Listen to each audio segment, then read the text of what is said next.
하신 발의 안개새 주의 하면 발에 깨끗이 발의 안개새 주의 발에 영원하신 발의 안개새 하면 주의 보좌로 나아갈 때에 기뻐 찬미 소리 외치고 고가도 어려움 없어지네 영원하신 발의 안개새 주의 함에 발에 깨끗신 발의 안개새 주의 발에 영원하신 발의 오늘 이 16절 말씀을 가지고 인생의 번뇌와 희락이라는 제목으로 또 함께 은혜를 나누려고 합니다. 여러분, 우리가 살아가는 삶을 인생 이렇게 표현합니다. 여러분, 세상에 많은 사람들이 철학자들이 인생이 뭐냐 이렇게 정의를 내리려고 해요. 여러분은 어떻게 생각하십니까? 우리가 인생을 살고 있잖아요. 우리의 인생은 정의를 내린다면 인생이 뭘까요? 인생이 뭘까요? 여러분 인생을 살고 계시잖아요. 인생이 뭐예요? 뭐 같다 이렇게 말하죠. 인생이 나그네 같다. 맞는 것 같아요? 틀린 것 같아요? 맞아요. 인생이 나그네예요. 인생은 광야길 걷는 것 같다. 맞는 것 같아요? 틀린 것 같아요? 광야가 살기 좋아.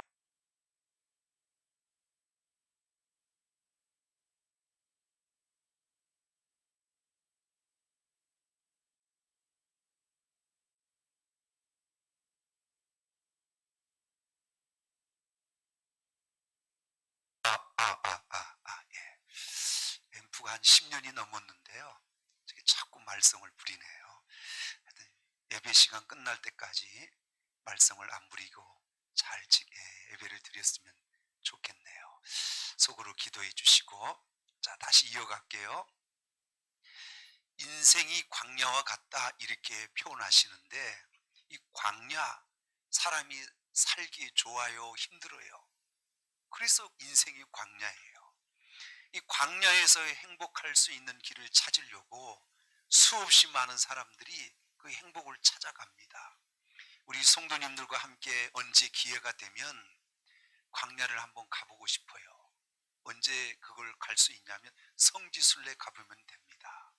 성지순례 가면 이스라엘 백성들이 출애굽해서 가나안 땅까지 왔던 여정, 뭐 홍해바다, 수르광야, 뭐 마라의 쓴물 이렇게 거쳤던 그 광야를 걷는 코스가 있답니다. 버스 타고 하루면 왔다 갔다 한대요. 근데 걸어가면 얼마나 될까요? 걸어가면 꽤 오랜 시간을 걸어가야 되는 거죠. 우리 성경의 역사를 보면 이스라엘 백성들이 광야를 통하여 이루어졌던 일들을 꽤 많이 기록하고 있잖아요. 그래서 하나님이 이스라엘을 왜 광야로 인도하셔서 그 광야길을 꼭 걷게 하셨을까? 그건 우리에게 가르침을 주시기 위해서입니다. 가나안을 가기 위한 우리의 신앙의 여정이 꼭 뭐와 같다는 거예요. 광야길과 같다 이렇게 말합니다. 여러분, 광야 가면 사람들이 하루 종일 그 강렬한 햇빛, 그리고 끝도 없이 펼쳐진 사막, 걸어도 끝이 없잖아요. 이런 광야길에서 사람들이 제일 필요한 게 뭘까요? 뭘 가장 필요로 할까요? 물입니다. 그래서 물을 만약 못 찾으면 그 광야길에서 죽는 거죠. 이해되시죠? 그래서 물을 찾아 계속 끊임없이 걷다가 물을 못 찾으면 이상한 현상이 하나 일어난답니다. 눈에 그게 오아시스는 아닌데 저기 오아시스가 보인답니다. 사실은 오아시스가 아니에요. 근데 너무 지치고 탈진하고 오래 지루하게 이 사막을 걷다 보면 그게 오아시스처럼 보이는 이상한 현상이 하나 일어나는데 그게 신기루랍니다. 신기루는 오아시스가 아니에요. 그냥 보이는 환상처럼 오아시스처럼 보일 뿐입니다. 그래서 신기루, 그것에 도착해서 물이다 하고 막 물을 벌컥벌컥 마시잖아요. 사실 물을 마시는 게 아니라 모래를 떠서 마시는 거예요.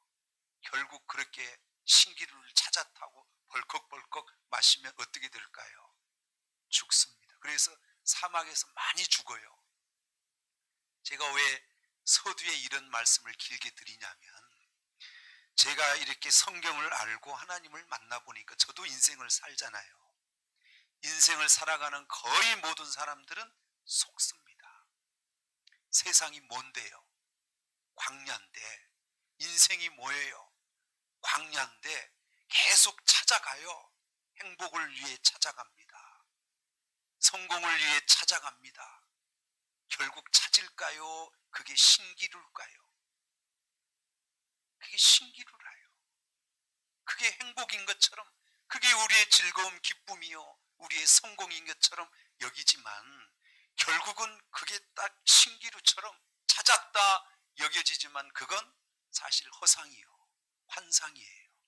진정한 행복과 성공은 광야길에 찾기가 불가능합니다. 이해되시죠? 여기 이렇게 나이가 이렇게 많이 드신 분들이 여기 앉아 계시는데 찾았어요, 여러분?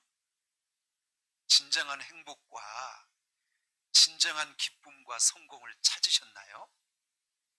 살아보니까 뭐예요? 네? 얘기 좀 해보세요. 살아보셨잖아요, 지금까지. 살아보니까 인생이 뭐 같아요? 찾으신 것 같아요? 성경 하나를 읽어볼게요. 성경을 잘 한번 찾아보십시다. 자, 전도서 2장 22절을, 성경이 우리 인생을 가장 잘 이야기해 주세요. 이해되시죠? 자, 읽어보시죠. 시작. 사람이 해 아래서 행하는 모든 수고와 마음에 애쓰는 모든 것이 무슨 소득이 있으랴. 그 다음은 없네요. 일평생에 근심하며 수고하는 것이 슬픈 뿐이라, 이렇게 돼 있어요. 자, 잘 한번 헤아려 보세요. 여러분, 살려고 하니까 수고해야 돼, 안 해야 돼요? 수고 안 하면 그나마도 못 살아요. 죽을 때까지 우리 수고합니다. 아멘이죠? 마음에 애써요, 안 써요? 마음에 애가 타도록 열심히 살죠. 근데 무슨 소득이 있냐? 성경이 정의하기를 일평생에 그렇게 수고하고 마음에 애쓰고 살아도 근심하며 수고하며 슬픈 뿐이다, 이렇게 말합니다. 근심, 수고, 슬픔, 그 다음에 뭐 있냐는 거예요. 있으면 한번 말씀해 보세요. 제가 얘기하는 게 아니라 전도자 솔로몬이 저렇게 기록한 내용이거든요. 솔로몬은 똑같이 우리와 성정이 같아서 인생을 그렇게 행복하게 살아보려고 했을까, 안 했을까요? 우리보다 훨씬 좋은 조건에서 그 인생의 행복을 찾아보려고 수없이 애쓰고 수고했습니다. 그는 왕이었잖아요. 왕의 위치에서 할 수 있는 게 우리보다 훨씬 많죠. 이해되시죠? 그래서 뭐든지 눈에 보이는 걸 금해보지 않고 다 해봤다는 거예요.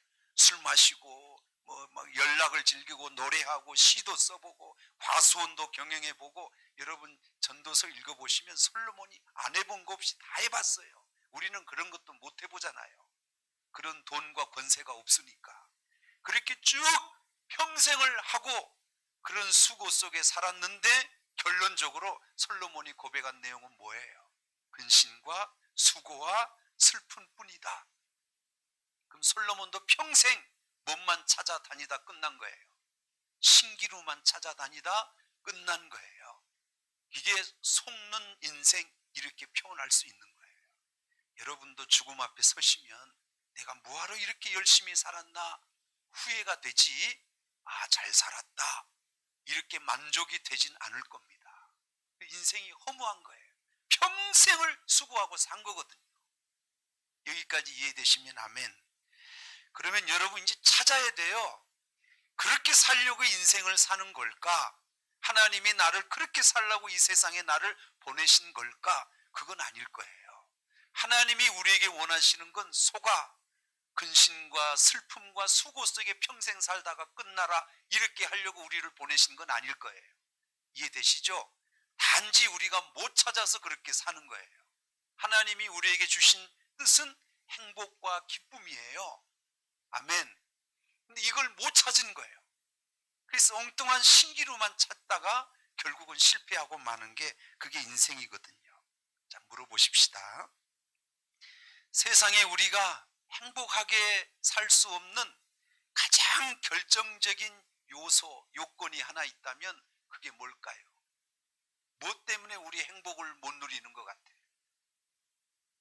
사람들이 그걸 가장 많이 이야기하는 내용이 뭐냐면 물질이랍니다. 돈이 없어서 행복 못 한다는 거예요. 여러분도 공감하시죠? 돈만 많으면 행복하고 기쁘고 성공하고 다 그렇게 살 수 있을 거라고 생각하는 거예요. 근데 여러분, 돈을 많이 가진 자에게 한번 가서 물어보십시오. 행복과 기쁨이 충만하냐고. 그렇게 대답할까요? 안 할까요? 그렇게 대답 못 합니다. 우리는 그 원인이, 행복과 기쁨과 성공하지 못한 원인이 다 어디 있다고 생각하고 살아요. 돈 때문에, 돈이 부족해서 그렇게 사는 거예요. 여러분 지금 살고 있는 이 물질 갖고 있는 게 만족이 돼요? 안 돼요? 조금 더 있으면 더 행복할 것 같죠? 대답 좀 해봐요. 네, 지금보다 돈이 조금 더 많으면 더 행복할 것 같죠? 근데 조금 더 모아 보십시다. 그럼 진짜 내가 원하는 행복이 올까요? 얼만큼 모으면 될까요? 한번 해보십시오. 거기에 진정한 기쁨과 행복과 성공은 없어요. 그래서 여러분, 실패, 패망, 멸망, 이거는 가난한 데서 올까요? 아니면 오히려 돈이 많은 사람에게 이런 실패, 패망, 이런 멸망이 올까요?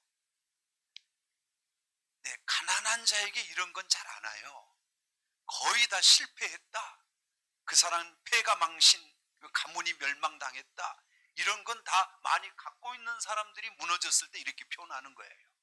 이해되시죠? 제가 성경을 가만히 보니까요, 실패, 멸망, 패망, 이건 가난한 사람들에게는 거의 없어요. 다 높은 위치, 많이 가진 그런 자들에게 나타나는 현상입니다. 성경을 한번 또 찾아볼게요.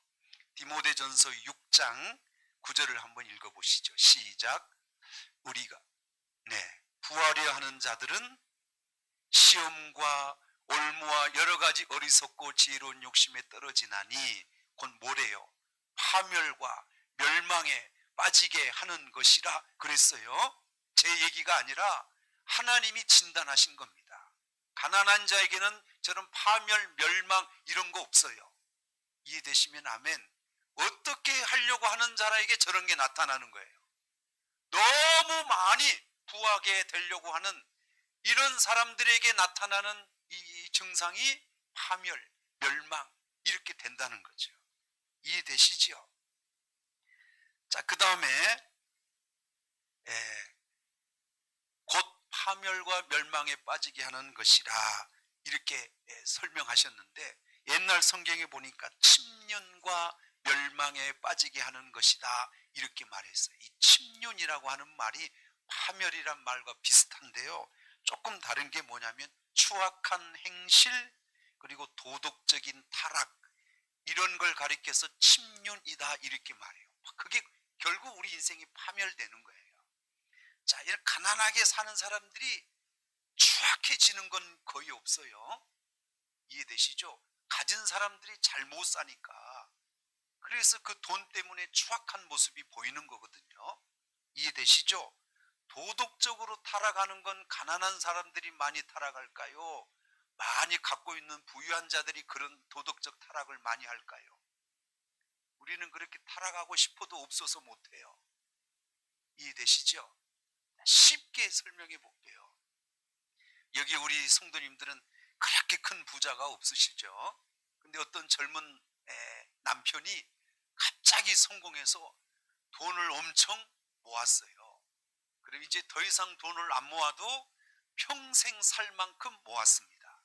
자, 물어볼게요. 이 남편 이때부터 가만히 있으면 무슨 생각이 날까요? 계속 열심히 살 생각이 날까요? 아니면 딴 데 눈을 기울이게 될까요? 그렇게 해서 거의 성공한 남자들이 다른 곳에 눈을 돌리는 게 어딘지 아십니까? 그게 바람이요. 그게 투전이요. 이해되시죠? 투전이 뭐예요? 도박이나 바람 피는 거. 가난한 사람들이 이런 거 봤어요? 거의 없어요. 다 필요 이상으로 만족할 만큼 부유함을 가질 때 이때 사람들이 이렇게 타락하게 된다는 거예요. 그게 도덕적으로 타락하고 그게 침륜에 빠지는 길이다 이렇게 말하고 있는 거지요. 사랑하는 성도 여러분, 성경을 여러분이 가만히 읽어보면 부자되란 말이 있을까 없을까요? 하나님께서 우리에게 재물의 축복은 얘기하셨어요. 그리고 영적인 축복도 말씀하셨어요. 그런데 제가 아무리 찾아봐도 부자되라 이런 말은 없어요. 무슨 말일까요 이게? 재물이 우리에게 필요하지 않다 이 말이 아니에요. 필요 이상으로 많은 재물을 갖게 되면 우리에게 어떤 현상이 일어나냐면 저런 파멸과 멸망, 침륜, 도덕적으로 타락하고 사람들로부터 말할 수 없는 그런 비극적인 삶을 살아갈 수밖에 없기 때문에 하나님은 부자를 원하지 않아요. 여기까지 이해되시면 아멘. 성경에서 한번 더 찾아볼게요. 디모데전서 6장 이번엔 7절 8절 한번 읽어볼게요. 자, 시작. 우리가 세상에 아무것도 가지고 온 것이 없음에 또한 아무것도 가지고 가지 못한다. 저 말씀 맞아요 틀려요? 갖고 오신 거 없죠? 갖고 갈 때 뭐 들고 갈 거 있을까요? 없습니다. 자, 그 다음 8절 보면 우리가 먹을 것과 입을 것이 있은즉 뭐한 줄 알아라. 자, 하나님이 저렇게 말씀하신 건 부자 되라는 거요, 아니면 먹을 것 입을 것 있으면 족하게 살아라 이 말이에요. 아직 좀 대답 좀 해보시고요. 우리는 늘 행복이 부자가 돼야 행복한다고 생각하고 살잖아요. 근데 그게 아니라는 거예요. 자, 우리 생각을 자꾸 이렇게 바꿔 가시면 좋습니다. 그래서 진짜 하나님 앞에 행복과 기쁨, 믿음으로 잘 살려고 하는 사람은 이렇게 하나님 앞에 기도해요. 여러분 이런 기도 해보셨나 모르겠어요. 잠언 30장 8절 9절 자, 한번 띄워주세요. 읽어보세요. 잠언 30장 8절 8 이전 거 조금 더 앞에 한 번 더 앞에. 네. 자, 한번 읽어보세요. 시작. 곧 헛된 것과 거짓말을 내게서 멀리하옵시며. 이제부터 잘 읽으세요. 나로 가난하게도 마옵시고, 그 다음 9절 부하게도 마옵시고 오직 필요한 양식으로 나를 먹이시옵소서. 자, 저기까지 잠깐 멈춰놓고 이 잠언 기자가 하나님 앞에 간절히 기도하기를 하나님 나 가난한 것도 싫어요. 그렇다고 많이 갖고 있는 부자도 싫어요. 이렇게 말했어요. 그러면 어떻게 살겠다는 거예요? 부자도 아니고 가난한 것도 아니고 그럼 어느 정도 살고 싶은 거예요? 중간 정도가 어느 정도예요? 네? 그쪽 읽어보십시다. 9절 혹 내가 배불러서 누구를 모른다 하오며. 너무 많이 가지면 하나님을 모른다 한다는 거예요. 그게 인간이에요. 그 다음 여호와가 누구냐 할까 하오며 혹 내가 너무 가난하여 10절 그 다음 도둑질하고 내 하나님의 이름을 욕되게 할까 두려워 함이니이다. 너무 가난해도 죄지어요. 왜냐하면 3일 굶으면 답 넘어요 안 넘어요? 넘어야 되죠. 먹고 살려니까. 그러니까 성도들은 너무 가난하게 돼도 안 돼. 그렇다 하여 너무 부자가 돼도 그때 어떤 현상이 일어나냐면 하나님이 필요하지 않아요. 다 갖추고 부자로 살면 새벽기도 나올까 안 나올까? 오늘 여러분처럼 수요 예배 나오시겠어요? 안 나오시겠어요? 얘기 좀 해보세요. 주일 예배는 어쩌면 나오실지 몰라요. 성도 여러분, 부자 되지 말란 얘기가 아니에요. 감당할 만한, 그렇게 많은 재물을 가지고 있어도 내 믿음이 흔들리지 않고 온전히 주님을 의지하며 성실히 신앙생활할 만한 그런 믿음의 그릇이 되시면 하나님은 많은 재물도 관리하게 하십니다. 그러나 그게 안 되잖아요. 그러면 우리에게 손해요. 우리 신앙이 손해를 봐요. 그리고 참다운 인생의 기쁨과 행복을 누릴 수가 없는 거예요. 그래서 재물이 필요하다, 그리고 하나님이 우리에게 복도 받아라 이렇게 말하지만 앞서 말씀드린 것처럼 성경 어디를 봐도 부자 되라 이런 얘기는 없어요. 이해되시죠? 재물이 필요 없다는 얘기가 아닙니다. 부자 되면 위험하다는 거예요. 여기까지 이해되시면 아멘. 자, 그러면 제가 여러분에게 물어볼게요. 두 가지 중에 하나를 고른다 한다면 여러분 한번 골라보세요. 너무 부자가 돼서 잘 살면서 믿음이 없어지는 것, 이거 하나 하고, 조금 가난하긴 살지만 믿음이 좋은 것, 이거 하나 하고, 둘 중에 어느 게 좋은 것 같아요? 네? 하나님 뭐 없어도 사니까 나는 부자로만 살고 싶다, 이쪽이세요? 조금 부족해도 믿음으로 살고 싶다, 어느 쪽이세요? 여기서는 그렇게 말씀하시지만 좀 교회 앞에 나가면 또 돈이 보이죠? 성경을 가만히 읽어보니까 하나님은 믿음을 주실 때 부자에게 믿음을 주실까, 가난한 자에게 믿음을 주실까요? 이게 제가 하는 얘기가 아니라 성경에 나와요. 야고보서 2장 5절을 한번 읽어보시면, 한번 띄워주세요. 시작. 내 사랑하는 형제들아, 들을지어다. 하나님이 세상에서 어떤 자를, 가난한 자를 택하사 뭘 믿음에 부유하게 하시고 그랬어요. 또 자기를 사랑하는 자들에게 약속하신 나라를 상속으로 받게 하지 아니하셨느냐. 하나님이 부자를 불러서 믿음의 부유함을 주신 게 아니고, 누구를 불러서? 가난한 자를 택하셔서 믿음의 부유함을 주셨다는 거예요. 그럼 지금 여러분, 우리가 이런 믿음을 가진 것은 부자이기 때문에 이 믿음을 가진 게 아닐 겁니다. 우리가 고난과 어려움, 때로는 세상의 가난 때문에 우리가 하나님 앞에 이런 믿음을 갖게 된 것입니다. 아멘이지요? 이렇게 얻게 된 이 믿음이 혹 우리가 너무 세상의 부자가 되면 이 믿음이 무너진다는 거예요. 여기까지 이해되시면 아멘. 마태복음 11장 5절에 보면 가난한 자에게 복음이 전파된다 하라, 이렇게 말씀하셨어요. 우리 주님은 그래서 천국 복음을 전하려고 부자에게 갔어요? 가난한 자에게 왔어요? 우리 주님이 그래서 가난한 자에게 오신 겁니다. 그들에게 복음이 증거되고 믿음이 세워져서 하나님의 역사를 그들을 통하여 이루게 하시는 거죠. 이해되시죠? 주님이 이 땅에 계실 때, 우리 이제 부활절 지났습니다만 십자가에서 돌아가시기까지 주님 앞에서 열심히 주님을 도왔던 사람들이 부자일까요? 가난한 사람일까요? 성경을 잘 보십시오. 늘 주님 곁에서 주님의 그 천국 복음, 주님의 그 하늘나라 일을 위하여 열심히 헌신하고 도왔던 사람들이 부자가 없어요.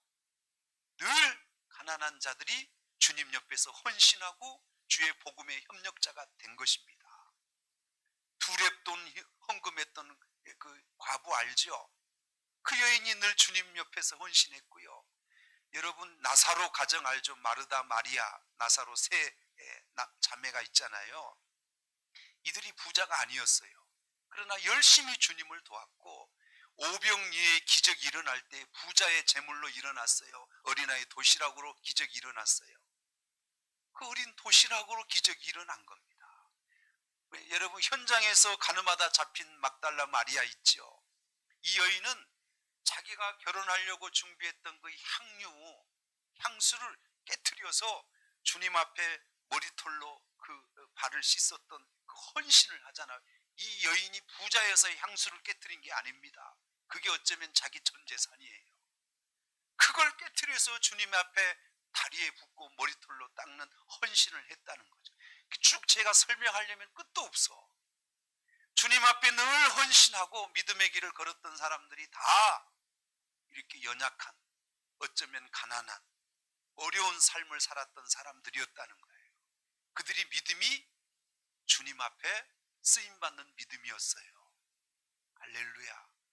그래서 여러분, 성경을 가만히 보니까 부자가 주님 옆에서 주의 복음을 위해 쓰임받았다 이런 얘기는 없는데, 늘 낮은 자리에 또 가난한 자, 이런 자들이 주님 앞에 그 헌신적인 복음의 헌신자들이 되었다 하는 것을 우리에게 보여주고 있습니다. 자, 여기서 이제 오늘 본문 얘기를 한번 보십시다. 16절 한 번만 띄워주세요. 오늘 본문. 자, 한 번만 더 읽어보시죠. 시작. 가산이 적어도 여호와를 경외하는 것이, 가산이 적단 말은 부자라는 거예요, 좀 이렇게 부족하게 산다는 거예요. 여러분 집에는 가산이 많아요, 조금 부족해요? 부족해요.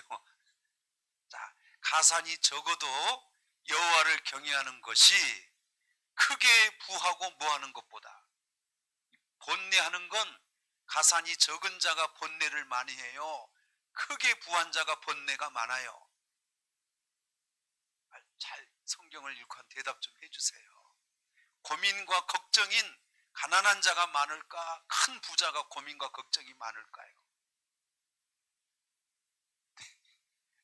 저는 우리 자녀들 여기 있지만 저는 우리 자녀들에게 물려줄 게 없어요. 저는 갖고 있는 재산이 없어요. 그러니까 저는 세상을 떠나도 그것 때문에 걱정할 게 없을 것 같아요. 뭐 물려줄 게 있어야 뭐 걱정을 하지. 이해되시죠? 그러니까 여러분 가만히 성경을 보면 하나님께서 우리에게 번뇌와 고민과 걱정이 많은 건 오히려 많이 가진 자에게 이런 게 많다는 거예요. 그걸 관리하려니 그게 얼마나 고민이 많겠어요. 이해되시죠? 그게 성경이 우리에게 말씀하신 내용입니다. 그래서 가산이 적어도 여호와를 경외하는 것이 그게 기쁨이요 행복이지, 하나님 없이 부한 자는 번뇌와 걱정 근심이 많을 것이다. 거기에는 기쁨과 즐거움이 있대 없대요? 근심과 번뇌로 충만히 사는 사람이 무슨 기쁨과 즐거움이 있겠어요? 인생의 행복은 뭐예요?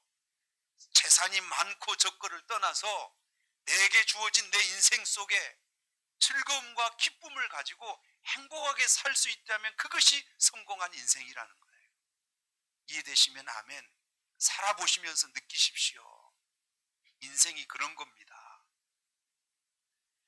그러면 아까 제가 신기루 얘기했잖아요. 아무리 광야에서 행복과 기쁨을 찾으려고 해도 세상의 광야에서는 그게 있다 없다, 다 속는 거다. 그러면 우리에게 진짜 목사님 참 기쁨과 즐거움, 이 행복은 진짜 없는 걸까요? 그러나 성경은 우리에게 그 참 기쁨과 행복이 어디에 있는 걸 가르쳐 주시는 거죠. 여러분 예수 믿고 신앙생활 하시죠? 물어보겠습니다. 늘 하루하루 살면서 기쁨과 즐거움이 있으세요? 아니면 세상 사람과 똑같으신 것 같아요? 네? 예수를 어떻게 믿어야 될까요? 어떻게 믿으셔야 진짜 행복한 삶을 사는 걸까요? 예수를 믿으면서 여전히 내 행복은 돈에 있다, 더 많은 재물을 가져야 된다, 이렇게 예수 믿는다면 죄송해요. 진정한 하나님 주신 행복과 기쁨은 찾기 어려울 겁니다. 그것 좀 양보하시고 진짜 행복한 삶을 찾으셔야 됩니다. 아멘이죠? 성경에 제가 답을 가르쳐 드릴게요. 시편 119편 111절을 한번 띄워주세요. 띄우셨나요? 읽어보시죠. 시작. 주의 증거들로 내가 영원히 나의 기업을 삼았사오니 이는 내 마음의 즐거움이 됨이니이다. 자, 좀 말씀이 어려울 수 있는데 제가 좀 풀어볼게요. 주의 증거라 이 말은 주님이 증거를 어디다 기록해 놓으셨냐면 성경에다 기록해 놓으셨어요. 그리고 저 말을 다시 번역한다면 주의 말씀들로 이렇게 하셔도 됩니다. 주의 말씀들로 내가 영원히 나의 기업을 삼았사오니. 여러분 기업이 부동산이 아니고 세상의 재물이 아니고 여러분 기업을 뭘로 삼았다는 거예요. 저 시편 기자는 하나님 말씀을 부동산처럼 내 기업으로 삼았다는 거예요. 자, 이해되시죠? 그랬더니 내 마음의 즐거움이 됐다는 거죠. 부동산 세상의 재산이 내 마음의 기쁨과 즐거움이 되는 게 아니라 오히려 번뇌와 근심이 많을 뿐인데 하나님 말씀을 내 기업으로 삼았더니 저 시편 기자는 내 인생의 즐거움이 됐다 이렇게 말해요. 자, 제가 준비는 안 했는데 요한복음 15장 11절에 보니까 내 기쁨을 너희 안에 있게 하리니 너희가 이 기쁨을 충만하게 누리게 하려 함이라 이런 말씀이 있어요. 주님께서 이 땅에 오셔서 우리에게 주고 싶은 게 뭐냐면 부자 되게 하는 걸 주고 싶은 게 아니에요. 주님은 우리에게 뭘 주고 싶어요?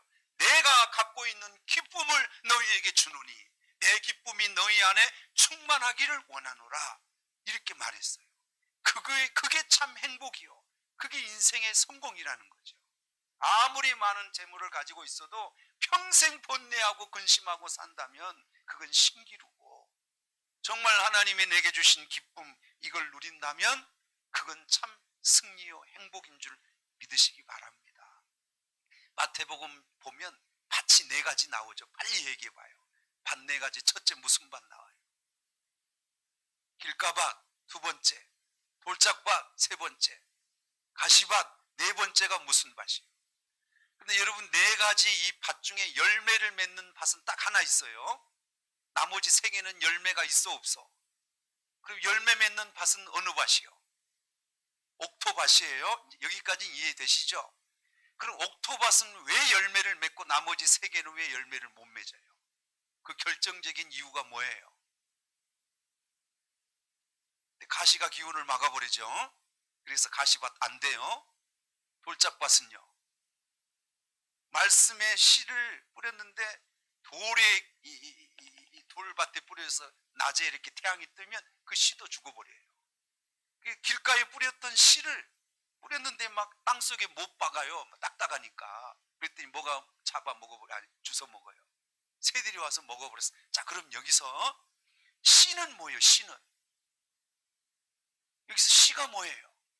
그게 말씀이죠. 근데 옥토는 어떻게 됐대요? 옥토는 말씀을 듣고 깨닫는 자니 이는 그로 인하여 30, 60, 100배의 결실을 얻느니라 그랬어요. 그러니까 뿌려진 내 밭에 동일한 씨가 있잖아요. 그 씨는 가시에 막혀서 열매 못 맺고, 돌에 태양 때문에 뜨거워서 열매 못 먹고, 새가 와서 조사 먹어서 열매를 못 먹고, 유일하게 말씀을 듣고 깨달은 옥토밭은 몇 배 결실이 있다는 거예요.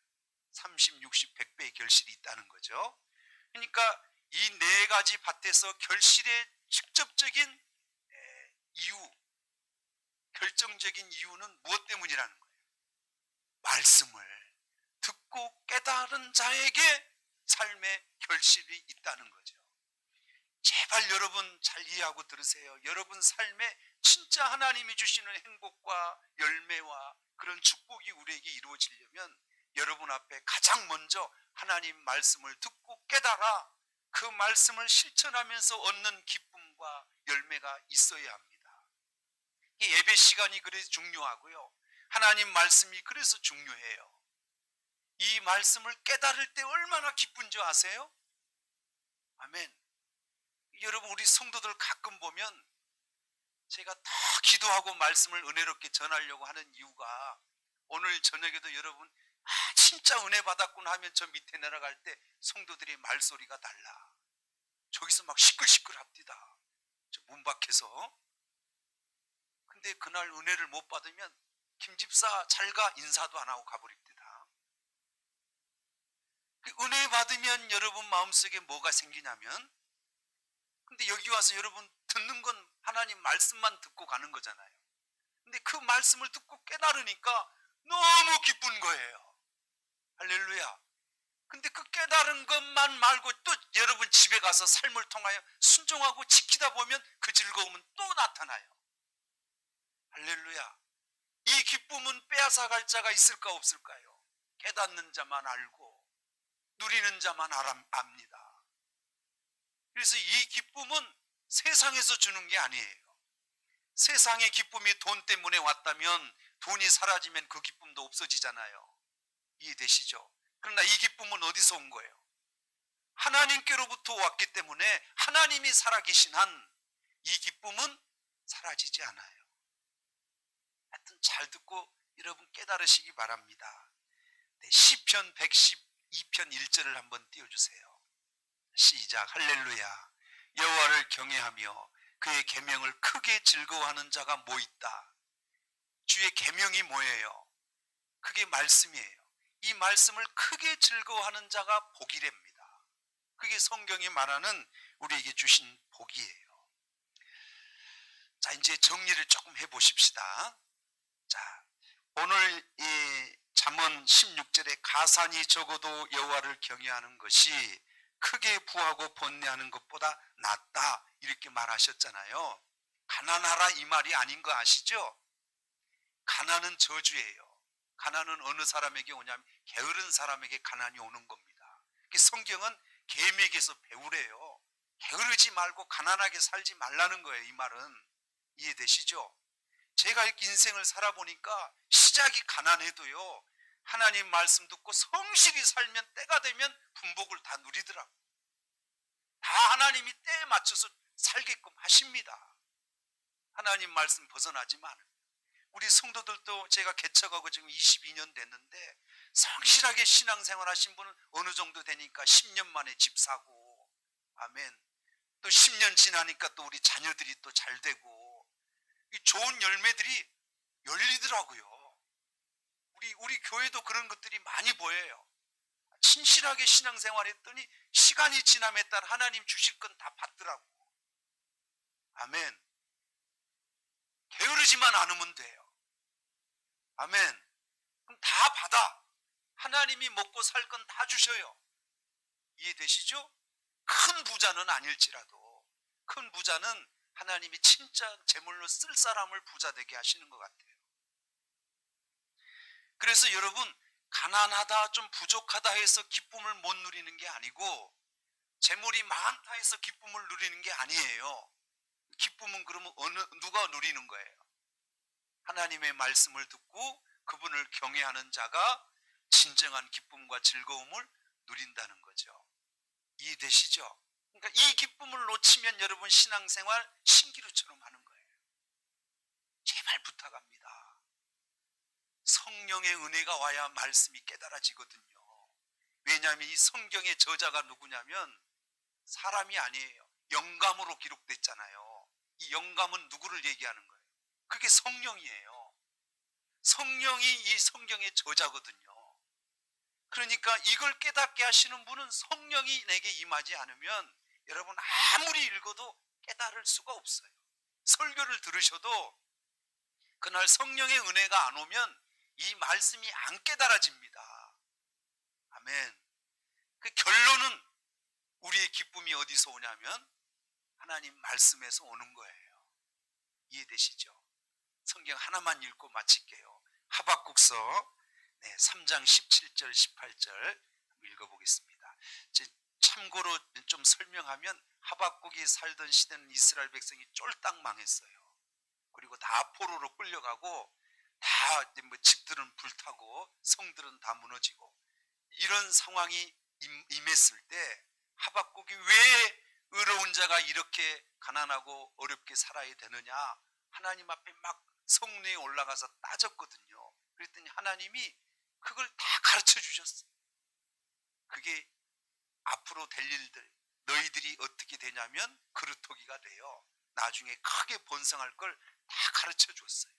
그랬더니 하박국이 이걸 다 깨닫고 이게 하나님 하나님 주신 복이었구나 하고 결론적으로 고백한 내용이 이 말씀입니다. 자, 이렇게 생각하고 읽어보시죠. 시작. 비록 무화과 나무가 무성치 못하며 포도나무에 열매가 그러니까 없는 거죠. 그 다음 감람나무에 뭐도 없어요. 소출도 없고 밭에 먹을 것이 없으며 우리의 양이 없으며 외양간에 소가 없을지라도 이렇게 보니까 있는 건 없는 것 같아요. 다 없는 것 같아요. 그 다음 절 18절 없을지라도 나는 여호와를 인하여 즐거워하며 나의 구원의 하나님을 인하여 기뻐하리로다 이렇게 고백합니다. 다 없다 하지만 나는 여호와로 인하여 즐거워하며 구원의 하나님을 인하여 기뻐하리로다. 그러니까 없다고 해서 이 즐거움을 못 누리는 게 아니고 여호와를 경외하고 그 말씀의 즐거움을 얻는 자는 평생에 이 기쁨과 즐거움을 얻는다는 거예요. 할렐루야. 여러분 조금 이렇게 부족하게 살지만 신앙생활 잘 하신 우리 연세 드신 권사님들 보면 얼굴이 행복해 보여요. 이해되시죠? 그분들이 부자여서 그런 행복한 얼굴이 나오는 게 아닙니다. 평생을 어떻게 살았어요? 여호와를 경외하며 하나님 말씀의 은혜 속에 그 기쁨과 즐거움을 누리고 살았기 때문입니다. 제가 이 전 수요일 날 얼굴은 마음에 즐거운 사람이 얼굴이 밝다 그랬잖아요. 기억나시죠? 그러니까 얼굴은 마음의 거울이에요. 제가 여러분 집에 가서 한번 얼굴 보시라 그랬잖아요. 지금까지 살아오면서 여러분이 즐겁게 살았다면 얼굴이 어떨까요? 얼굴이 밝으세요. 그러나 늘 근심과 염려 걱정으로 사셨다면 여러분 얼굴이 어두우신 거죠. 근데 이 즐거움과 기쁨이 재물이 많아서 주어지는 게 아니고 어디서 주어진다는 거예요? 하나님 말씀과 그분을 경외함으로 인하여 이런 즐거움과 기쁨이 우리에게 있다는 거죠. 항상 뭐하라? 속지 마세요. 항상 기뻐하고 사세요. 그것 말고는 인생에 행복이 없어요. 가난해도 기뻐하세요. 힘든 일이 있어도 기뻐하세요. 어디서 가능할까요? 주 안에서, 주님 안에서 항상 뭐하라? 크게 좀 해봐요. 속지 마시고 지금 행복 못하면 내일 행복할까요? 그렇지 않아요. 지금 행복하셔야 내일도 행복한 겁니다. 목사님 돈이 없어서 오늘 행복 못해요. 그거 속는 거예요. 돈은 있다가도 없고 없다가 또 있을 수 있어요. 그러나 이 기쁨은 그냥 지나가 버리는 거예요. 인생 속는 거예요. 매일매일 하나님 주신 이 즐거움, 이 기쁨을 누리고 사셔야 여러분의 인생이 승리하는 인생, 행복한 인생이 될 줄 믿습니다. 이 말씀 기억하시고 오늘 이후로 여러분 늘 뺏기지 마시고 하나님 주신 이 기쁨과 즐거움으로 평생의 행복한 삶을 살아가시기를 주의 이름으로 축원합니다. 주는 예수 나의 동산 내 맘속에 통역하는 아침 햇살 가득한 피어나는 안개 같아 그 안에서 여러분 기뻐하십시오. 주어진 삶이 어렵고 힘들고 고통스럽지라도 감사하시고 즐거워하십시오. 이것은 주님이 내 안에 주신 기쁨이요 즐거움입니다. 세상에서 주는 것이 아니요 받은 자만 안다 하셨습니다. 주여 사랑으로 하늘 평안 누리소서. 우리 한번 기도하겠습니다. 성도 여러분, 제발 어리석은 인생 살아가시면 안 됩니다. 하루하루의 우리의 삶이 얼마나 귀하고 소중합니까? 쏟아진 물을 다시 거둘 수 없듯이 지나간 우리 세월은 돌이킬 수 없어요. 이것 때문에 행복 못해요. 나는 이것 때문에 행복할 수 없어요. 다 속는 겁니다. 세상에서는 아무리 모든 걸 다 갖고 소유해도 그것 때문에 우리에게 마음의 기쁨과 즐거움은 없어요. 하나님 안에서, 말씀의 은혜 속에서 늘 여러분 기뻐하며 살 수 있는 것입니다. 그래서 우리가 신앙의 길, 하나님을 믿고 걸어가는 것입니다. 여러분, 광야길에 어디서 행복을 찾으시겠습니까? 하나님이 우리의 기쁨이십니다. 오늘 주신 말씀 기억하시고 우리 힘차게 주님 한번 불러 기도하겠습니다. 주여!